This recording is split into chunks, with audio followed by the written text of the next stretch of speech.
or vandalism, a form of creativity or a crime? Every day, thousands of people pass by walls like this in Jakarta. Most of them don't stop to think about it. But should they? I think they should, because vandalism is more than just writing on the wall. Good morning, everyone. Today, I will present my opinion about vandalism in Jakarta based on the video that I selected for this project. The video shows a public facility in Jakarta that has been covered with graffiti text and writing.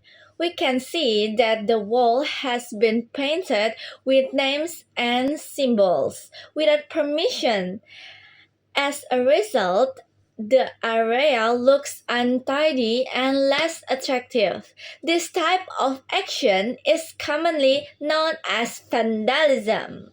Vandalism is the act of damaging, defacing, or altering public or private property without permission. It can take many forms, such as writing on the walls, painting graffiti on public facilities, damaging signs, or destroying public property. After watching this video, I realized that vandalism is still a serious problem in Jakarta. Although some people may see graffiti as a form of self-expression, not all graffiti can be considered art. There is a clear difference between graffiti and vandalism. Graffiti can be a form of art when it is created legally with permission from the owner and for a positive purpose. For example, many cities provide special walls where artists can create murals that beautify the environment and communicate meaningful message. However, vandalism happens when people paint, write, or damage property without permission. In the video, the graffiti was placed on a public wall without authorization. It is considered vandalism rather than art. In my opinion, vandalism is not the right way to express creativity. Every person has the right to share ideas, opinions, and artistic talents, but they must do so responsibly. Public facilities belong to everyone, not to a single individual. When someone writes or paints on a public wall without permission, they are disrespecting property that is shared by the entire community. There are several reasons why vandalism is harmful. First, vandalism damages public property. The government must spend money to clean walls, repaint surfaces, and repair damaged facilities. This money comes from taxpayers and could be used for more important purposes such as education, healthcare, or public transportation. Second, vandalism can damage property that belongs to the community. When walls, signs, or public facilities are covered with graffiti, they often need to be cleaned or repaired. Third, vandalism can create a bad image of the city. Visitors may think that the area is not well maintained when they see walls covered with unauthorized writings. Finally, vandalism shows a lack of respect for public property.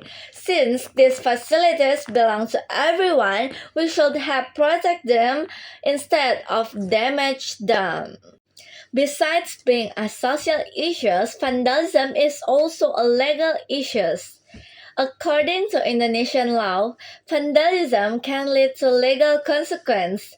Article 4006 of the Indonesian Criminal Code states that anyone who intentionally damage or deface another person's property can be punished by law. In addition, Article 4008 provides stricter penalties for damaging facilities that serve the public interest. These laws remind us that vandalism is not simply a harmless activity. It can cause financial loss, damage public facilities, and create problems for society. To reduce vandalism, several solutions can be implemented. First, schools should educate students about the importance of respecting public property and maintaining a clean environment.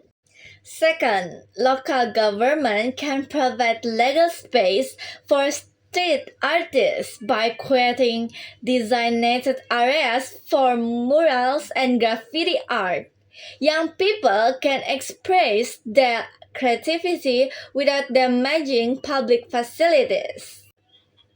Third, communities should work together to report vandalism and participate in activities that promote cleanliness and civic responsibility.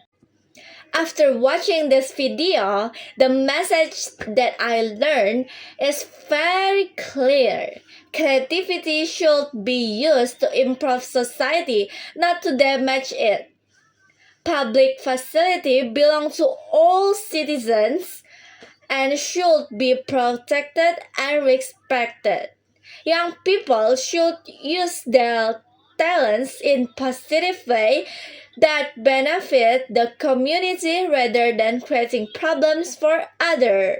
In conclusion, the video clearly shows how vandalism affects public facilities in Jakarta. It damages property, creates a negative image of the city, and can even result in legal consequence.